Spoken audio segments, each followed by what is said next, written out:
챕터 1. 폐광마을의 손. 강은이는 새벽 공기를 오래 들이마셨습니다. 찬 기운이 허파 깊은 곳까지 스며들었지요. 마을 위로 아직 해가 뜨지 않았고 산등성이에는 잿빛 안개가 걸려 있었습니다. 오래된 광산길에서 바람이 내려왔습니다. 금속과 흙 냄새가 섞인 바람이었어요. 폐광된 지 오래된 곳이지만 그 길을 지날 때마다 남편의 거친 숨소리가 귓가에 맴돌았습니다. 그녀의 손등에는 오래된 상처가 많았습니다. 굳은 살이 굵게 박여 있었고 틈 사이에는 세제를 오래 써서 벗겨진 흰 자국들도 남아 있었습니다. 손을 가만히 바라보면 그 손이 걸어온 시간들이 한꺼번에 떠올랐지요. 은희는 천천히 장갑을 꼈습니다. 아직도 손을 보호하는 법을 배웠다는 것이 어색했습니다. 평생을 맨손으로 일했으니까요. 서울로 올라온 지는 몇 달이 되었지만 몸은 아직도 과거의 시간을 붙잡고 있는 듯 했습니다. 새벽마다 눈을 떴습니다. 식탁 위엔 잡지와 신문이 쌓여 있었고 그 사이에 아들이 남긴 메모가 놓여 있었습니다.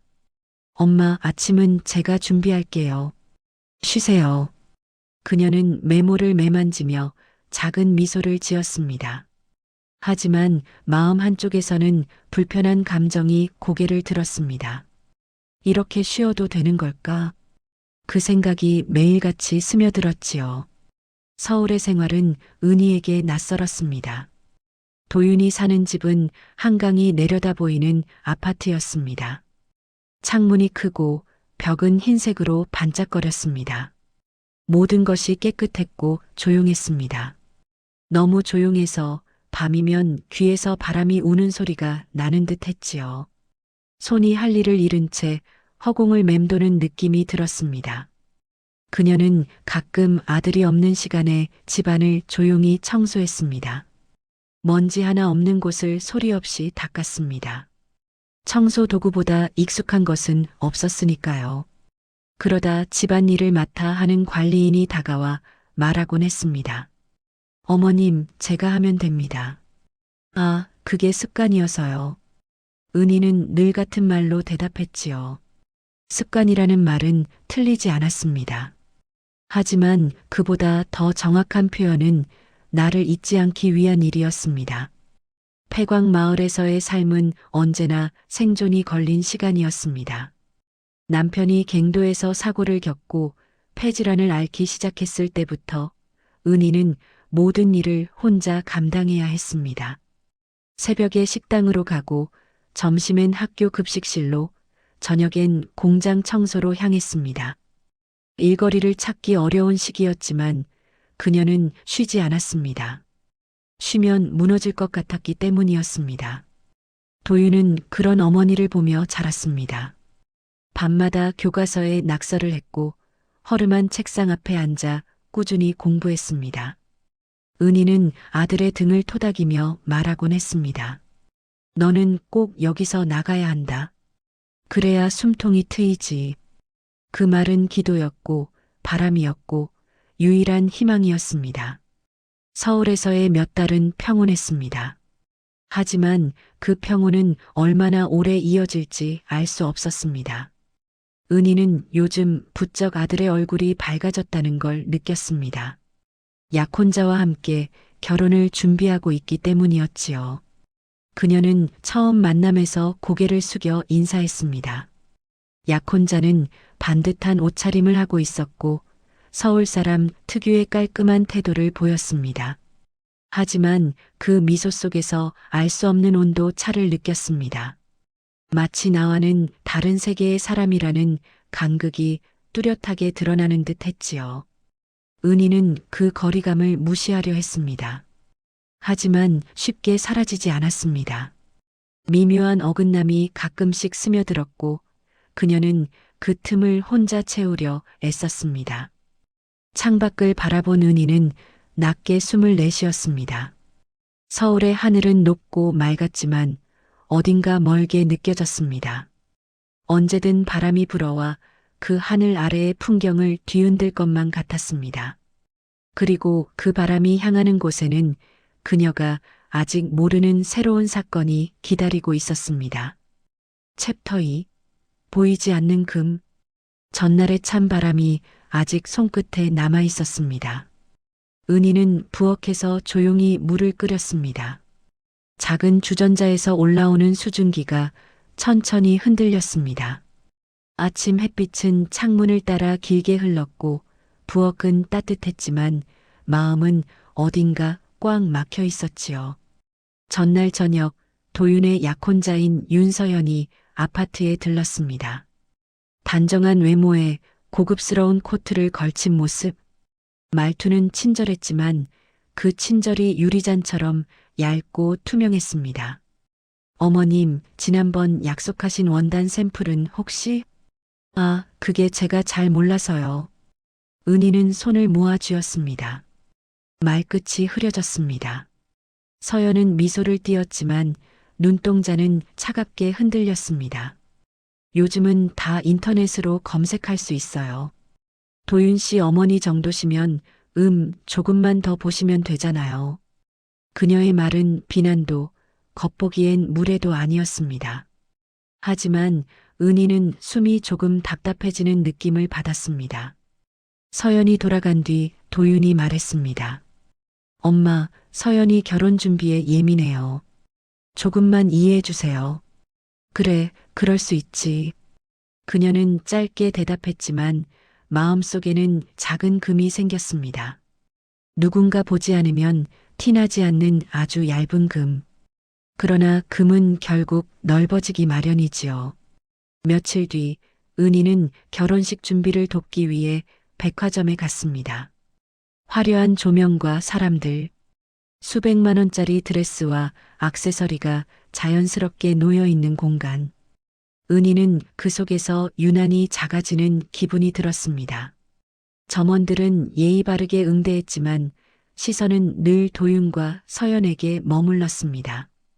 은희는 뒤에서 조용히 따라갔습니다. 드레스 피팅룸 앞에서 서연이 살짝 속삭였습니다. 어머님, 혹시라도 사진 촬영 때 옆에서 움직이지 않으셨으면 해요. 드레스가 아주 예민해서요. 은희는 고개를 끄덕였습니다. 그렇지요. 조심할게요. 하지만 그녀는 이해가 되지 않았습니다. 사진 옆에 내가 움직이면 뭐가 달라지지? 그 의문은 가슴속 깊은 곳에 남았습니다. 며칠이 지나도 어색함은 사라지지 않았습니다. 오히려 더 깊어졌습니다. 은희는 자신이 걸을 때 바닥이 울리지 않도록 신경 썼고 식탁에 앉을 때 의자를 소리나지 않게 끌었습니다. 작은 숨 하나도 조용히 쉬려 했지요. 누가 시킨 것도 아닌데 자신이 존재를 최소화하려 노력하는 모습이었습니다. 도윤은 그런 어머니의 모습을 눈치채지 못했습니다. 그는 바쁜 일정 속에서도 환한 얼굴로 말했습니다. 엄마, 이번 주에 결혼식 리허설 있어요. 편한 복장으로 오시면 돼요. 그래, 가볼게. 은희는 웃었지만 웃음은 금방 사라졌습니다. 리허설 날, 연회장은 넓고 환했습니다. 천장에는 조명이 줄지어 매달려 있었고 직원들이 바삐 움직였습니다. 은희는 구석에서 천천히 주변을 바라보았습니다. 무대 중앙에서 서연은 포즈를 연습했습니다. 자세는 완벽했고 시선은 매섭게 빛났습니다. 잠시 후 스태프가 은희에게 다가왔습니다. 어머님, 여기선 서 계시면 안 됩니다. 동선이 있어서요. 아, 네. 미안합니다. 그녀는 부끄러움이 얼굴에 번지는 것을 느꼈습니다. 그 순간 서연이 멀리서 바라보는 눈빛이 보였습니다. 호기심 혹은 짜증? 정확히 무엇인지 알 수 없었지만 불편한 기운이 있었습니다. 그날 집으로 돌아온 은희는 손을 오래 바라보았습니다. 바람에 시달린 손등, 굳은 살, 오래된 상처들. 내가 방해가 되고 있는 걸까? 그녀는 스스로에게 물었습니다. 하지만 다음 순간 마음속 어딘가가 살짝 반응했습니다. 아니다. 나는 이 아이를 여기까지 데리고 온 사람이다. 그 작은 속삭임이 은희를 잠시 붙잡았습니다. 그러나 며칠 뒤 결혼식 당일, 은희는 아직 모르는 일이 있었습니다. 그날 그녀의 손은 다시 한번 본능처럼 움직일 것입니다. 그리고 그 움직임은 모두의 삶을 바꾸어 놓게 되지요. 챕터 3. 흔들리는 자리 수정본 230자. 연회장 안은 은빛 조명이 번져 있었습니다. 천장의 샹들리에가 반짝이며 사람들의 음성을 부드럽게 감싸고 있었지요. 음악은 가볍게 흐르고 여기저기서 축하 인사가 이어졌습니다. 하지만 은희는 그 속에 녹아들지 못했습니다. 그녀는 홀 한쪽 벽에 조용히 서 있었습니다. 손에는 물잔 하나가 들려 있었는데 손끝이 아주 미세하게 떨렸습니다. 오늘은 도윤과 윤서연의 결혼식 리셉션. 많은 사람이 모였고 모두 밝고 화려했습니다. 은희는 혹시라도 방해가 되지 않으려 조심스럽게 서 있었습니다. 발소리 하나도 크게 나지 않도록 신경을 썼습니다. 시선이 자신에게 닿는 것이 불편했기 때문이었습니다. 잠시 후 뒤에서 규칙적인 발걸음이 다가왔습니다. 익숙한 향수 냄새와 함께 서연이 나타났습니다. 어머님, 여기 계셨네요. 평소처럼 부드러운 말투였지만 눈빛은 허공 어딘가에 머무르고 있었습니다. 은희는 잔을 내려놓으며 고개를 숙였습니다. 축하한다, 서연아. 네, 감사합니다. 그런데 혹시 이쪽은 사진 촬영 동선이라 조금만 비켜주시면 좋을 것 같아요. 서연의 말은 예의 바르지만 거리감이 분명했습니다. 그러지. 미안하네. 은희는 작게 대답하고 한 발 더 물러났습니다. 그러나 뒤에서 들리는 작은 속삭임들이 그녀의 마음을 흔들었습니다. 저분이 어머님이라던데. 분위기가 좀 안 맞는 듯. 옷이 너무 소박하네. 하객들의 목소리는 낮았지만 또렷했습니다. 은희는 고개를 숙였습니다. 아무 말도 하지 않았습니다. 손가락 끝이 물잔을 더 단단히 감싸고 있었습니다. 손마디가 하얗게 질렸습니다. 도윤은 멀찌감치 서연과 이야기를 나누고 있었습니다. 그의 얼굴엔 미소가 있었지만 은희는 어딘가 피곤한 그림자를 느꼈습니다. 결혼 준비 과정 내내 서연이 신경을 곤두세웠고 도윤 역시 사이에 낀 채 힘들어했던 것을 알고 있었기 때문이었습니다. 오늘만은 조용히 지나가면 좋을 텐데. 은희는 뒤로 한 걸음 물러섰습니다. 존재가 너무 크지 않도록 공간에 흩어지듯 서 있었습니다.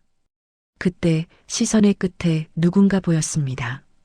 검은 조끼를 입은 젊은 직원. 트레이 위엔 샴페인 플루트가 수십 개 놓여 있었습니다. 그의 팔이 심하게 흔들리고 있었습니다. 저거 무겁겠다. 직감적으로 위험을 느꼈습니다. 평생 몸으로 움직이며 살아온 은희에게 이런 상황은 명확하게 다가왔습니다. 곧 무엇이 일어날지 눈에 보이는 듯 했습니다. 트레이는 이미 중심을 잃어가고 있었습니다. 청년은 이를 악물고 버텼지만 손목이 떨렸습니다. 은희는 고민할 겨를이 없었습니다. 몸이 자동으로 반응하듯 앞으로 나아갔습니다. 무겁겠지, 내가 좀 잡아줄게. 은희는 조심스레 트레이의 한쪽을 받쳤습니다. 청년은 놀라며 말했다. 아, 감사합니다. 제가 좀. 하지만 바로 그 순간 발 아래 러그가 들려 있었습니다. 그 작은 틈에 은희의 구두굽이 걸렸습니다. 몸이 기울었습니다. 트레이도 함께 흔들렸습니다. 그리고 잔들이 한꺼번에 공중으로 튀어올랐습니다. 은빛 플루트들이 빛을 반사하며 천천히 떨어졌습니다. 은희는 손을 뻗었지만 잡히지 않았습니다. 바닥이 가까워지는 소리, 액체가 공중에서 흩어지는 모습, 모든 것이 느리게 흘렀습니다. 샴페인은 윤서연의 드레스 위로 쏟아졌습니다. 깨진 잔 하나가 바닥에서 굴러갔습니다. 연회장은 순식간에 조용해졌습니다. 숨조차 멈춘 듯 했습니다.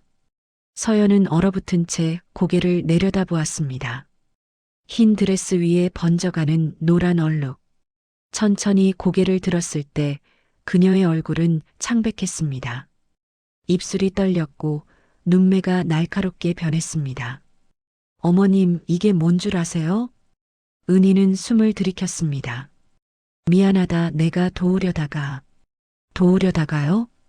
서연의 말투는 억눌린 분노로 가득했습니다. 이게 어떤 자리인지 아세요? 왜 자꾸 이런 일이. 마지막 부분은 거의 속삭임이었지만 은희는 들을 수 있었습니다. 그 속에는 피로감과 짜증, 그리고 은희를 향한 차가운 감정이 섞여 있었습니다. 카메라 소리가 이어졌습니다. 찰칵, 또 찰칵. 은희는 손을 어디에 둬야 할지 몰랐습니다. 허공에서 멈춘 손이 작게 떨렸습니다. 몸이 안쪽으로 웅크려졌습니다. 아들이 보면 안 되는데 생각이 목까지 차올랐습니다.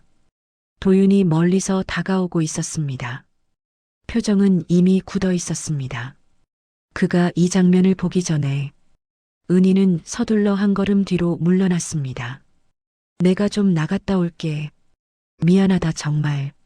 목소리는 작았고 눈빛은 흔들렸습니다. 은희는 사람들이 없는 쪽 연회장 한편 어두운 공간으로 걸어갔습니다. 조명이 닿지 않아 그림자가 길게 드리워진 곳. 그녀는 벽에 손을 댔습니다. 바닥이 흔들리는 것 같았습니다. 가슴이 조여왔습니다. 이 결혼을 망치면 아이한테 평생 짐이 될 텐데 그 생각만이 선명했습니다. 한참을 벽에 기대 서 있었습니다. 말없이 조용히 억눌린 눈물을 삼키며 그 순간 작은 결심이 떠올랐습니다. 오늘 끝나면 도윤한테 말해야겠다. 내가 잠시 떨어져 지내겠다고. 결혼식도 삶도 더 이상 방해되지 않겠다고. 그 결심은 슬펐지만 어머니라는 이유 하나로 내려놓을 수 있는 선택이었습니다. 그러나 은희는 아직 몰랐습니다. 이 작은 균열이 곧 커다란 폭풍으로 이어질 것이라는 것을, 그리고 누군가의 한마디가 이 결혼식 전체를 뒤집게 될 것이라는 것을. 챕터 4. 다시 마음이 닿는 곳. 연회장 뒤편 복도는 조용했습니다. 밝은 조명과 웃음소리가 퍼져 있는 홀과 달리 은희가 서 있는 곳은 어둡고 차가웠습니다. 벽에 손을 기대고 천천히 숨을 골랐습니다. 손끝이 차갑게 떨렸습니다. 그 떨림이 오래된 습관처럼 이어졌습니다. 지금이라도 돌아가서 사과해야 하나? 아니면 그냥 떠나는 게 낫나? 여러 생각이 얽혀 있었습니다. 하지만 그 어떤 결론도 쉽게 마음에 닿지 않았습니다. 한참을 그렇게 서 있을 때 뒤에서 아주 조심스러운 발소리가 들렸습니다. 익숙한 발걸음, 익숙한 기척. 엄마. 도윤의 목소리는 낮았고 그 속에 걱정이 묻혀 있었습니다. 은희는 천천히 고개를 돌렸습니다. 아들은 숨을 조금 가쁘게 몰아쉬고 있었습니다.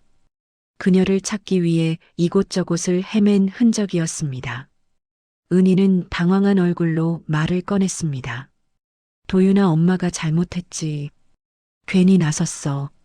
엄마 잘못 없어요. 도윤은 단호했습니다. 직원이 힘들어 보여서 도와준 거잖아요. 그게 왜 잘못이에요? 그의 목소리는 분명했습니다. 그러나 은희는 그 말보다도 그 눈빛에 더 흔들렸습니다. 그 눈빛 속에는 미안함과 사랑, 그리고 어머니를 향한 지키고 싶은 마음이 담겨 있었습니다. 그래도 결혼식인데 옷도 망가졌고 사람들이 다 봤을 텐데. 사람들 눈은 중요하지 않아요. 도윤은 한 발 가까이 다가왔습니다. 엄마가 다치지 않은 게 제일 중요해요. 짧은 문장들이었지만 은희는 가슴이 조여왔습니다. 이렇게까지 말해주는 아들이 고맙고 또 미안했습니다. 그녀는 잠시 침묵했습니다. 침묵 속에서 숨이 고르게 풀렸습니다. 서연이는 은희가 조심스레 말을 꺼냈습니다. 괜찮겠지? 엄마가 상처 준 거 아니겠지. 도윤은 잠시 시선을 내렸습니다. 그리고 천천히 말했습니다. 서연이 많이 놀란 건 맞아요. 하지만 잠시만 좀 시간을 줘요. 그래, 그럴게. 도윤은 손을 내밀어 은희의 팔을 살짝 붙들었습니다. 엄마, 같이 갑시다. 혼자 계시면 더 힘들어요. 은희는 그 손을 바라보다가 천천히 고개를 끄덕였습니다. 아들의 손길은 어릴 때와 달리 든든해 보였습니다. 그 손에 이끌려 천천히 복도를 걸었습니다. 홀로 돌아갈수록 소리가 점점 커졌습니다. 음악, 웃음, 사람들의 말소리. 하지만 그 모든 소리가 어지럽게 들리지 않았습니다. 도윤이 곁에 있기 때문이었습니다. 서연은 무대 앞 의자에 앉아 있었습니다. 옆에는 관리 직원들이 얼룩을 살피고 있었습니다. 표정은 굳어 있었고 손끝은 떨렸습니다. 그녀 역시 이 상황을 감당하느라 힘들어 보였습니다. 도윤은 은희에게 작게 말했습니다. 엄마, 잠깐 여기 계세요. 내가 먼저 얘기해 볼게요. 그래, 부탁한다. 도윤이 서연에게 다가갔습니다. 그 모습은 조심스러웠습니다. 서로 상처받은 마음을 수습하려는 사람의 태도였습니다. 대화는 길지 않았습니다. 서연은 고개를 숙이고 있었고 도윤은 차분히 설명했습니다.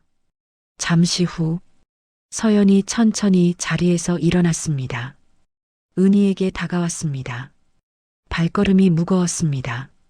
얼굴에는 아직 불안이 남아 있었지만 손을 모은 채 조심스럽게 고개를 숙였습니다. 어머님, 서연의 목소리는 떨려 있었습니다. 아까 제가 너무 놀랐어요. 드레스 문제도 있었고 죄송합니다. 저도 너무 날이 서 있었어요. 은희는 잠시 그녀를 바라보았습니다. 서연의 얼굴에는 억지 미소도 방어도 없었습니다. 그냥 있는 그대로의 혼란. 은희는 천천히 고개를 저었습니다. 아니다. 내가 조심했어야지. 괜히 도우려다 일이 커졌네. 그래도 제가 더 무례했어요. 서연의 눈빛은 흔들렸습니다. 앞으로는 더 조심할게요. 그 말에서 작은 틈이 보였습니다. 서로를 이해할 수 있는 틈. 은희는 그 틈을 간신히 붙잡았습니다. 그래. 우리 다시 천천히 해보자.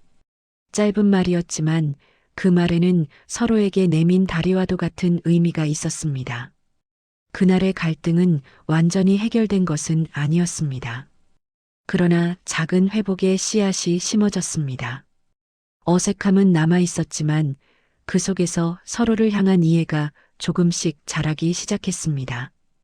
그리고 은희는 마음속으로 작게 다짐했습니다. 오늘은 떠나지 않겠다. 최소한 한 번은 이 자리에서 아들 곁을 지켜주자. 그 다짐은 작았지만 단단했습니다. 그녀는 홀 안에서 다시 조용히 자리를 잡았습니다. 그 자리에서 늦게 찾아온 희망이 아주 작게 빛나고 있었습니다. 챕터 5. 손끝에 남은 따뜻함. 며칠 뒤 서울의 하늘은 깊고 맑았습니다. 결혼식장에서의 소라는 이미 지나간 일처럼 보였지만 그 여운은 모두의 마음에 조금씩 남아 있었습니다. 은희는 아침 햇빛이 드는 부엌 창가에 앉아 조용히 차를 따랐습니다. 따뜻한 김이 천천히 올라왔습니다. 도윤은 출근 준비를 마치고 거실로 나왔습니다. 넥타이를 매면서 말했습니다. 엄마, 오늘 시간 있어요? 왜? 서연이 오늘 엄마 뵙고 싶대요. 은희는 잠시 멈췄습니다. 차를 들던 손이 공중에서 잠시 멈춘 뒤 천천히 내려앉았습니다. 그래, 보자고 하면 봐야지. 오후 카페 한쪽 창가 자리에 세 사람은 마주 앉았습니다. 창밖에는 봄 기운이 조금씩 번지고 있었고 사람들의 걸음도 한결 가벼워 보였습니다. 그러나 테이블 위의 공기는 조심스럽고 고요했습니다.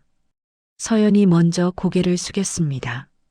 어머님 지난 일 때문에 계속 생각이 많았어요. 은희는 말없이 그녀를 바라보았습니다. 서연은 깊은 숨을 들이킨 뒤 계속했습니다. 제가 너무 제 입장만 생각한 것 같아요. 체면, 사진, 사람들 시선 그런 것에만 매여서 어머님 마음을 제대로 보지 못했어요. 그 말은 단순한 사과가 아니었습니다. 자신의 모습과 실수를 직면하려는 고백이었습니다. 은희는 손등을 살짝 펴며 말했습니다. 사람이 다 그렇지. 누구나 바쁘고 챙길 게 많고 마음 여유가 없으면 말이 조금 날카로워지기도 해. 서연의 눈이 살짝 젖었습니다. 그렇지만 그래도 그럴 사람이 아니었어요. 제가 죄송해요. 그래. 서로 조심하면 되는 거다. 대화는 길지 않았지만 진심이 오가는 시간이었습니다. 어색하던 공기는 조금씩 부드러워졌습니다. 도윤은 두 사람을 바라보며 안도의 숨을 내쉬었습니다. 카페를 나서는 길, 서연이 은희에게 조심스레 다가와 말했습니다. 어머님, 저 부족한 사람이지만 한 번만 다시 기회를 주시면. 목소리는 떨렸습니다. 은희는 그녀의 손을 바라봤습니다. 매끄럽고 차분한 손, 자신의 거칠고 굳은 손과는 많이 다른 손. 은희는 천천히 손을 내밀어 서연의 손등을 가볍게 덮었습니다. 우리 이제 진짜 가족 되는 거다. 그 과정이 쉬울 리 없지. 서연의 눈이 커졌습니다. 가족이면 천천히 알아가는 거지. 실수도 하고 이해도 하고 그러면서 닮아가는 거야. 서연은 말없이 고개를 끄덕였습니다. 눈가가 붉어졌습니다. 그날 이후 서연은 조금씩 변했습니다. 예민했던 말투는 누그러졌고 은희의 식사와 생활을 더 챙기려 노력했습니다. 은희도 이전처럼 조심스레 물러서기만 하지 않았습니다. 필요한 말은 짧게나마 건넸고 서연이 부탁을 하면 천천히 도왔습니다. 관계는 완벽하지 않았지만 서로에게 자리를 조금씩 내주고 있었습니다. 몇 주 후 작은 가족 모임이 있었습니다. 도윤이 은희에게 말했습니다. 엄마, 저희 결혼식 좀 다시 간단히 해요. 가족끼리만. 이번엔 조용하게. 그래, 그게 좋겠다. 모임이 끝나고 나오는 길. 은희는 도윤과 나란히 걸었습니다. 저녁 하늘은 붉은 빛으로 물들어 있었고 바람은 부드러웠습니다. 은희는 나지막이 말했습니다. 도윤아, 엄마가 부족한 게 많아서 미안하다. 도윤은 즉시 고개를 저었습니다. 엄마, 그런 말하지 마요. 제가 이렇게 된 건 엄마 덕분이에요. 그래. 네. 도윤은 어머니의 손을 조심스레 잡았습니다. 엄마 손 제가 아는 어떤 것보다 따뜻해요. 은희는 잠시 걸음을 멈추고 하늘을 올려다봤습니다. 어둠이 내려오고 있었지만 그 사이사이로 작은 별빛이 보였습니다. 그녀는 생각했습니다. 삶이라는 게 참 복잡하다. 그런데 결국 마음을 나누면 다시 따뜻해지는 거구나. 서연은 뒤에서 조용히 두 사람을 바라보고 있었습니다. 은희가 돌아보자 작은 미소를 지었습니다. 그 미소는 어제보다 조금 더 편안해 보였습니다. 세 사람의 걸음은 천천히 한 방향으로 맞춰졌습니다. 서로 다른 삶을 살아왔지만 이제는 같은 곳을 향해 걷고 있었습니다. 밤하늘 아래에서 그들의 마음은 아주 작지만 분명한 희망으로 이어지고 있었습니다.